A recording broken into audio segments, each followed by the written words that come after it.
Inmediatamente vamos a dar curso a la exposición del licenciado René Martínez Céspedes, analista de Fundación Jubileo, quien va a compartir con nosotros un análisis de las fuentes de los recursos públicos y las perspectivas del pacto fiscal a partir de la visión de esta importante fundación.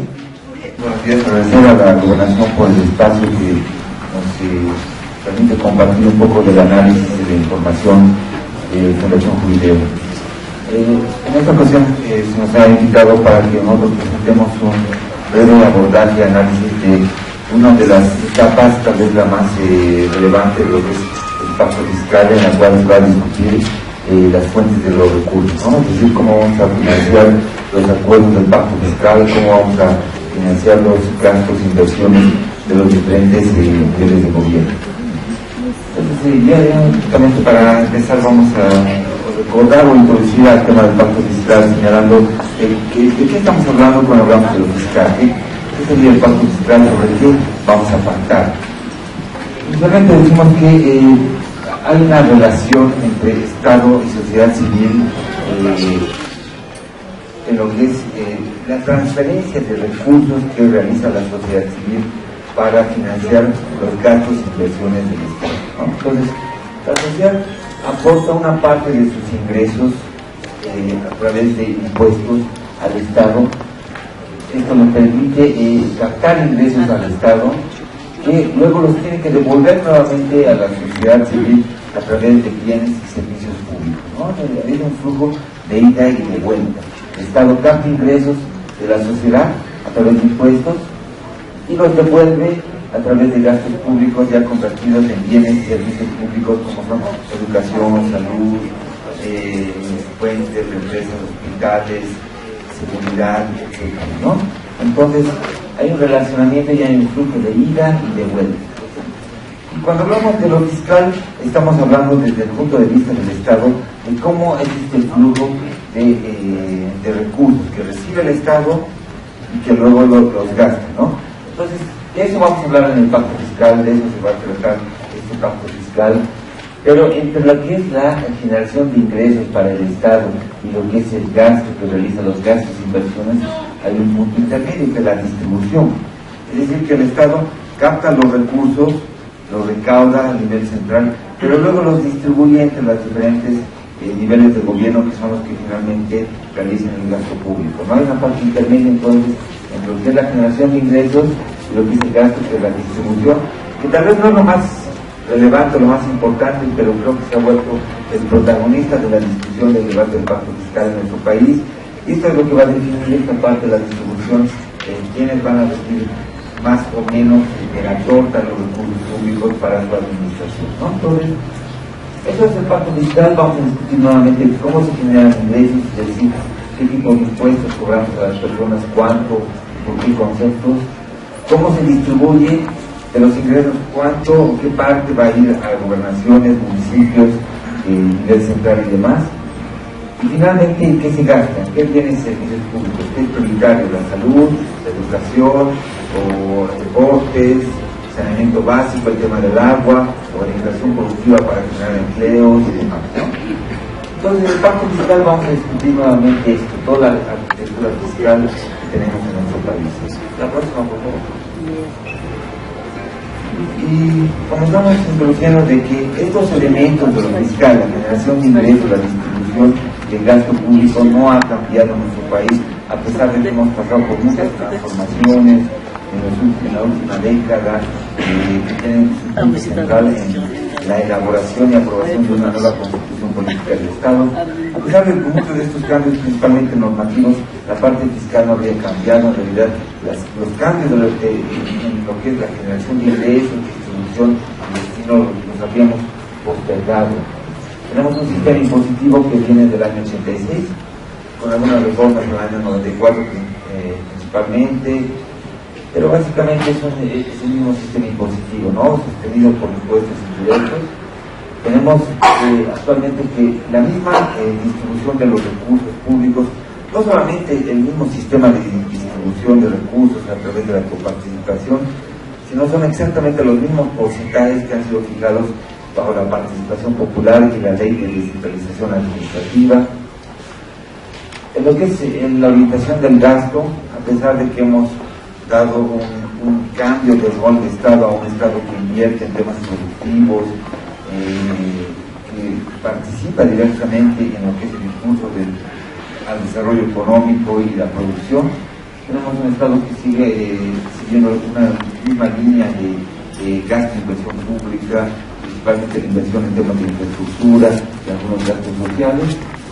Finalmente también tenemos que está regida la gestión pública por el mismo sistema de administración y control, lo que sería la ley SAT, tampoco ha cambiado, a pesar de que hemos dado un paso hacia las autonomías, ¿no? Entonces, los temas fiscales no han tenido mayor cambio, en realidad lo hemos cerrado para este momento, que sería el momento del pacto fiscal.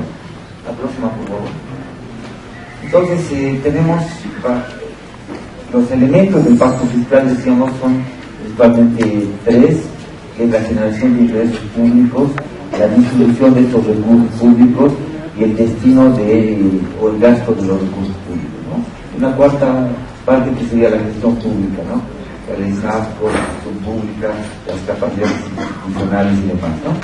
Cada uno tiene diferentes elementos que podríamos analizar, diferentes problemas e inconsistencias para analizar, y que serían la materia del pacto fiscal, ¿no? En esta exposición a mí me permite hablar principalmente de las dos primeras, de lo que es la generación de ingresos y la distribución de los recursos públicos, que van a definir las fuentes de ingresos que van a tener los diferentes niveles de gobierno. La próxima, por favor. Y esto en el marco de lo que es ya la metodología del pacto fiscal. Hay una metodología aprobada por el Consejo Nacional de Autonomías, y hay un reglamento incluso de debates aprobados, y bajo este marco tenemos el desarrollo de un pacto fiscal que se va a llevar adelante en 5 etapas.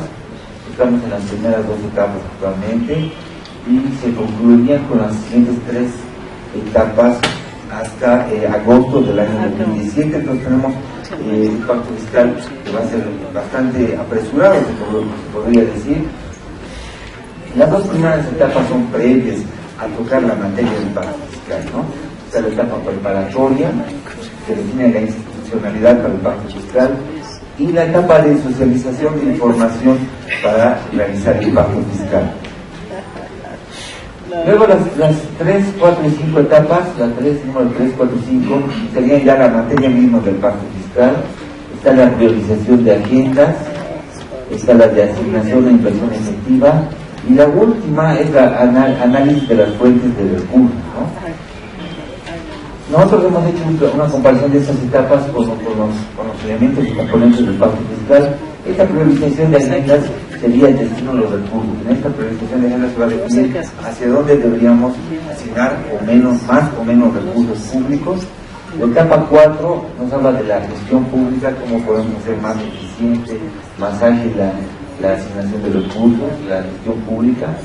Y la etapa 5, la última etapa del pacto fiscal, es la que va a tocar tal vez los elementos un poco más delicados de este pacto fiscal, porque ahí se va a debatir lo que es la generación de ingresos, cómo generamos ingresos, el tema impositivo, seguramente, y la distribución, ¿no?, de estos recursos, cómo se van a distribuir entre los diferentes niveles de gobierno. Esta es la última etapa del pacto fiscal que va a tener estos elementos.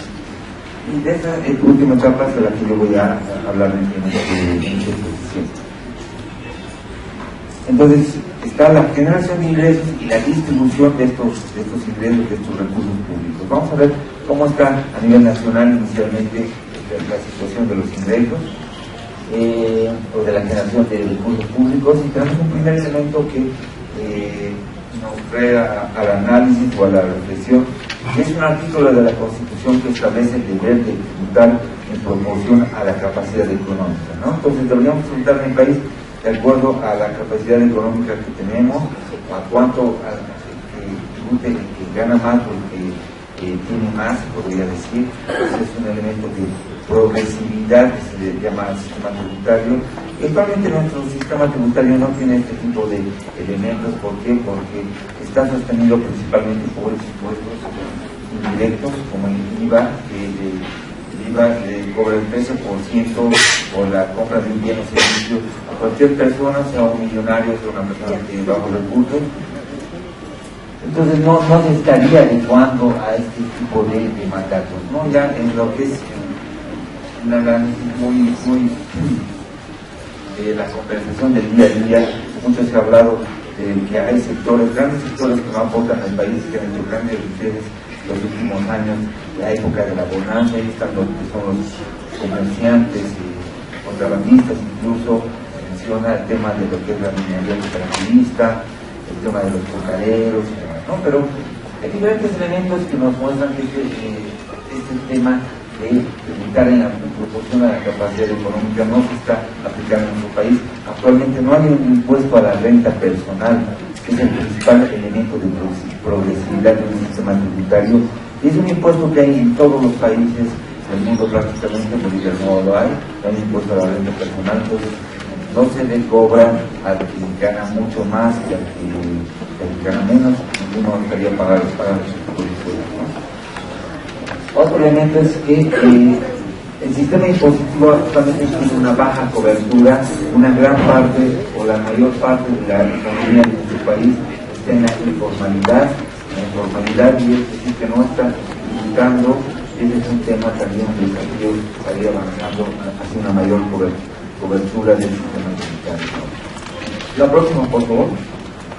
Otro elemento que nos muestra la necesidad de discutir nuevamente el tema de la generación de ingresos públicos para el país es el de la alta dependencia por la renta extractiva. Aquí estamos mostrando una serie desde el año 2000 al 2015 de lo que es las recaudaciones fiscales de los ingresos por impuestos, pero también por la renta extractiva, por el ITH y las regalías en nuestro país. Y vemos que estos recursos han aumentado significativamente, ¿no? Principalmente desde la creación del ITH. Aquí estamos mostrando unas cuentas que nos muestran la composición de los ingresos fiscales. Tenemos el año 2004, antes de la bonanza, que se ha llamado del ciclo de las materias primas, que la renta extractiva, lo que es el ITH y las regalías, significaban un 15% de nuestros ingresos fiscales aproximadamente. Ya en la bonanza, en los mejores años, digamos, de la generación de recursos por la renta, con precios altos de las materias primas, estos han llegado a significar una tercera parte, el 34% de los recursos fiscales provenían de la venta de las materias primas por el ITH y las regalías, y en 2015 vuelve a caer a un nivel del 24%, ¿no? Entonces nos muestra la dependencia de las materias primas, cómo ha avanzado. Significaban el 15%, luego el 34%, y luego disminuye nuevamente el 24%. La próxima, por favor. Y aquí mostramos el resultado fiscal, el superávit o déficit fiscal, que es la diferencia entre ingresos y gastos, ¿no? Y estábamos el año 2004 en un déficit de 5.5%, significa que tenemos más gastos que ingresos y por lo tanto no nos alcanza y nos tenemos que endeudar.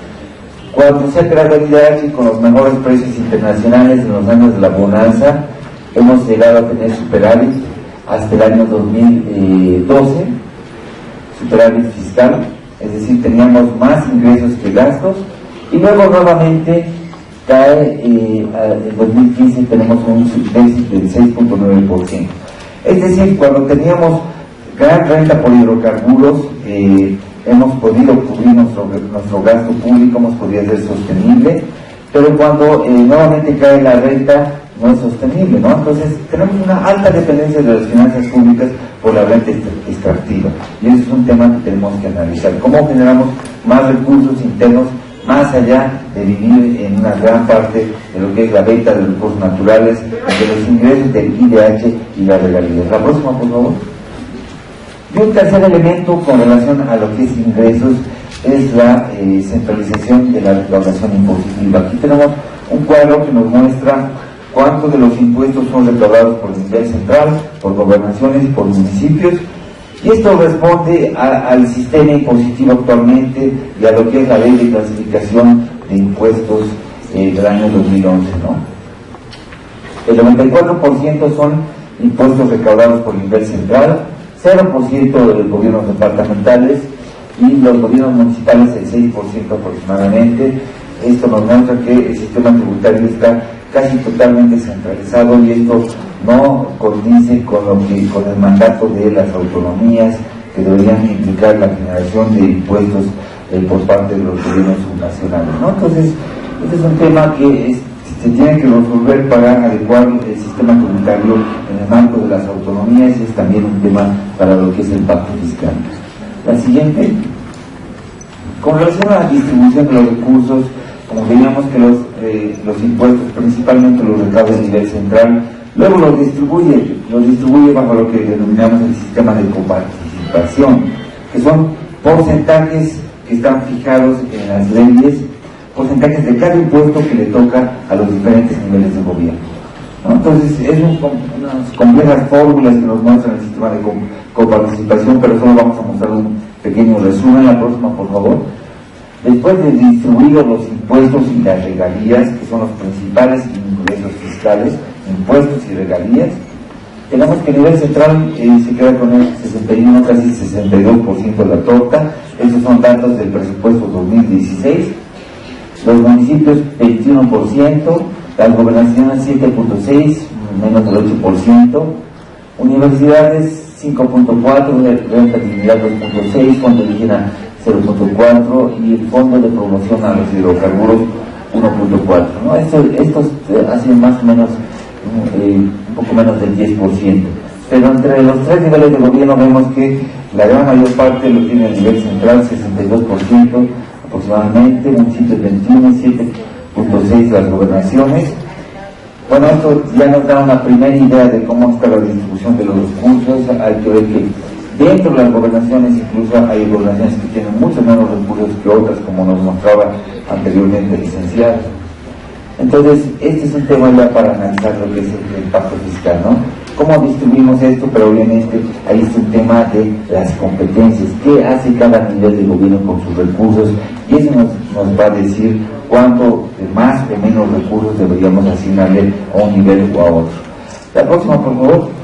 Si separamos los impuestos de lo que es la renta extractiva en la torta que hemos mostrado anteriormente, tenemos que de los impuestos, la gran mayor parte los capta el nivel central, más del 70%, y las gobernaciones y municipios tienen la mayor parte, sumado pero abajo de lo que es la renta extractiva, más del 50%, ¿no? Entonces, el nivel central tiene más recursos por impuestos y las gobernaciones y municipios se financian en gran medida por lo que es la renta extractiva. Eso también nos muestra qué nivel de gobierno está pasando por un mejor o peor momento actualmente, que está cayendo en realidad esta renta extractiva, y son los gobiernos subnacionales, ¿no? Los que han visto muy disminuidas sus ingresos en el actual momento de caída de precios y demás. En cambio, el nivel central tiene impuestos un poco más recurrentes, más corrientes, más sostenibles en largo plazo, que vienen de impuestos. La siguiente, por favor. En lo que es la distribución de los recursos hay diferentes elementos que nos muestran que tenemos que hacer algo para resolver algunos problemas. Uno es que, como ustedes saben, hemos ido acumulando como país millonarios saldos en cuentas bancarias de presupuestos sin ejecutar durante la década de la bonanza, pero sin embargo nos hemos endeudado, ¿no? Estos son reflejos de la inconsistencia entre la distribución de recursos, competencias y a los sectores que estamos asignando los recursos, porque ¿cómo se explica que un Estado se endeude a la vez que está acumulando recursos en cuentas bancarias de presupuestos sin ejecutar? Es un reflejo de que tenemos que resolver algo en la distribución de los recursos, ¿no?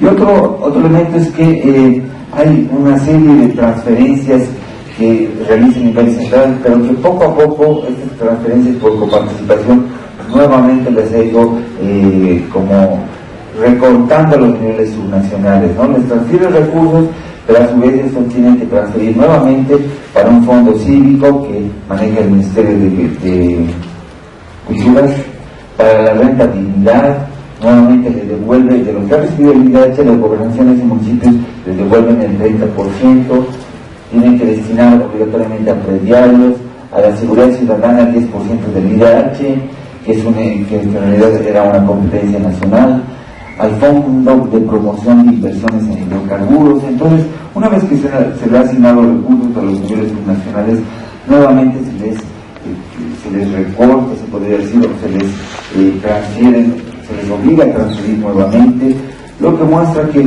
con el paso del tiempo un poco se ha desordenado la gestión pública. En realidad deberíamos reordenar en el pacto fiscal para asignar recursos a los niveles de gobierno efectivamente para cubrir sus competencias que han sido delegadas, ¿no? La siguiente.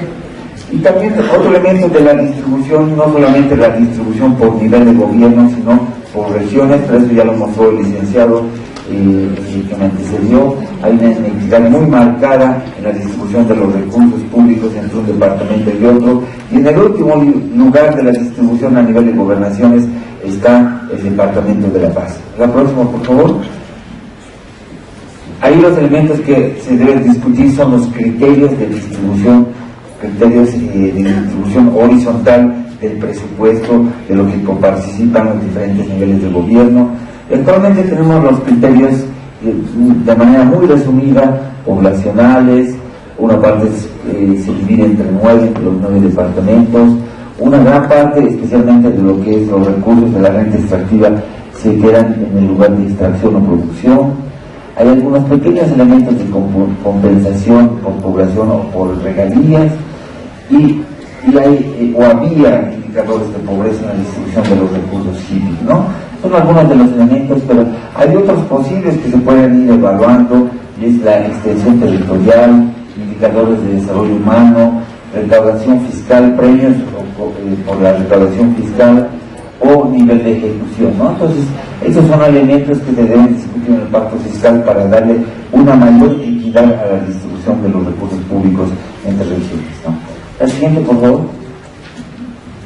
Y ahora, ¿cómo solucionamos todos estos problemas que habíamos visto? En la generación de ingresos decíamos que el sistema tributario tiene una cobertura reducida, no está adecuada a las autonomías, que debería procurar que los niveles subnacionales puedan generar recursos públicos, y no es sostenible porque una vez que cae la renta extractiva no tenemos cómo sostener nuestros gastos públicos con el actual diseño impositivo.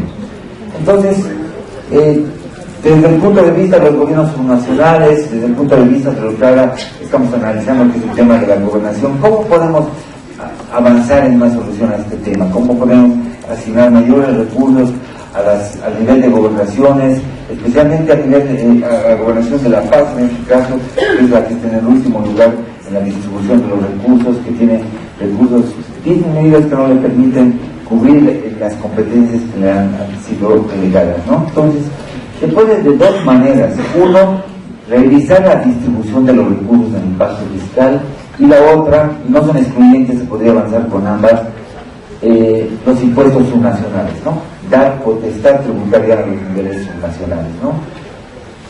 Si nosotros vemos la descentralización, el avance en descentralización de los años 90, podemos ver que esa descentralización, que ha sido principalmente para el nivel municipal, ha tenido ambas cosas, ¿no?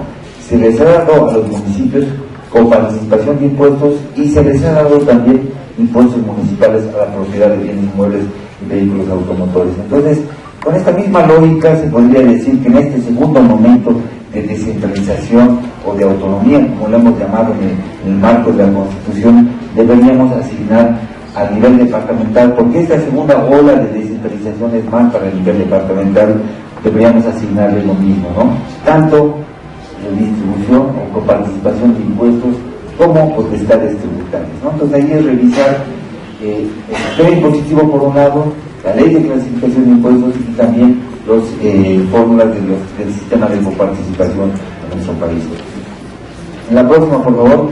Muy rápidamente, nosotros lo vamos a mencionar dos elementos de la propuesta de la Fundación Jubileo, y uno es con relación a la distribución de los recursos, a la redistribución, al cambio de coparticipación.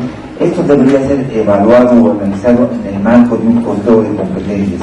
A un nivel de gobierno o a otro se le debería asignar más o menos recursos de acuerdo a las competencias que debe atender, ¿no? Entonces, se debería realizar un costeo de competencias. La siguiente, por favor. Y en lo que es el sistema tributario, nosotros tenemos una propuesta puntual que está en la página web de la Fundación Jubileo, que es propuestas para el sistema tributario, y ahí tenemos la transferencia de algunos impuestos para los niveles subnacionales. transferir los impuestos a los consumos específicos, el IHD a favor de gobernaciones y el impuesto a los juegos a favor de los municipios.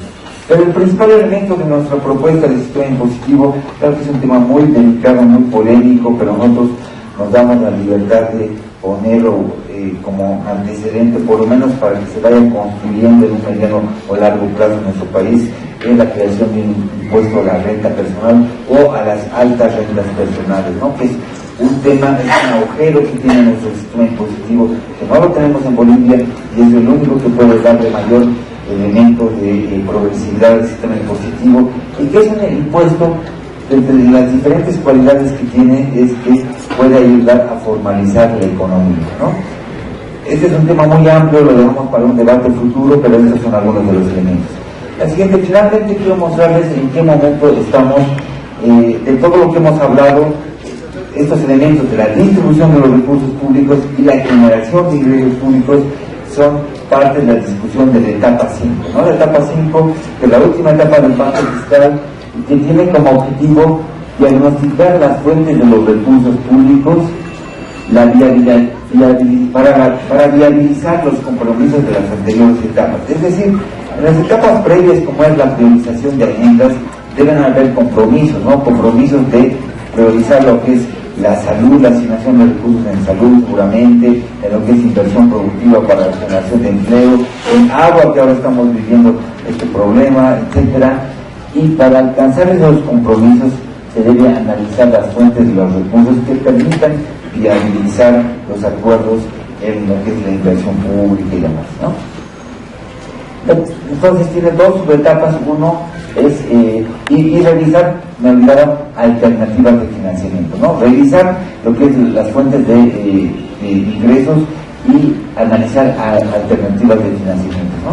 Entonces ahí va a haber un momento de que haya un diagnóstico, una elaboración de un diagnóstico de las fuentes de ingresos y luego encuentros territoriales autónomos. La siguiente. Entonces, va a haber un levantamiento de propuestas de la sociedad civil, y por eso es muy interesante que este pacto fiscal se abra en foros o en encuentros como el que ahora estamos teniendo, porque en esta etapa se deben incorporar, y en las otras etapas más, un relevamiento de propuestas de la sociedad civil, de fuentes de recursos y alternativas de financiamiento, ¿no? Una vez que se tengan las propuestas, el Consejo Nacional de Autonomía va a evaluar las propuestas y definirá las acciones que correspondan. Va a llevar, tal vez a niveles superiores, la definición de modificaciones en el sistema tributario y lo que es la distribución de los recursos públicos. La siguiente, por favor. Y ahí tenemos, esa es la última diapositiva. El proceso del pacto fiscal debe concluir con la elaboración de un documento final que tengan los siguientes puntos. Uno, las agendas, ¿no? La agenda productiva, la agenda social, en qué vamos a gastar los recursos, cuáles son las prioridades. Dos, acuerdos para la asignación e inversión efectiva. Seguramente allí vamos a ver cómo vamos a hacer más ágil la gestión pública, más eficiente, se discutirá la ley SAP, qué sé yo, y demás. Y tres, lo que habíamos hablado, ¿no? Un análisis de las fuentes de los recursos públicos y una propuesta de reforma normativa del régimen económico y financiero, ¿no? Este régimen idealmente debería tener un nuevo sistema impositivo, lineamientos para implementar un nuevo sistema impositivo, un nuevo sistema de coparticipación de impuestos en el marco de dar solución a los problemas, inconsistencias y inequidades que actualmente se presentan en la distribución de los recursos públicos para los diferentes departamentos, ¿no? Y finalmente ese pacto fiscal sería aprobado por consenso del documento, ¿no? Entonces, hasta ahí la información que nosotros tenemos. Hay mucha materia por trabajar en la distribución de los recursos en el pacto fiscal y lo que es la generación de un nuevo sistema tributario, un nuevo sistema de generación de impuestos en el marco de lo que es las autonomías. Muchas gracias.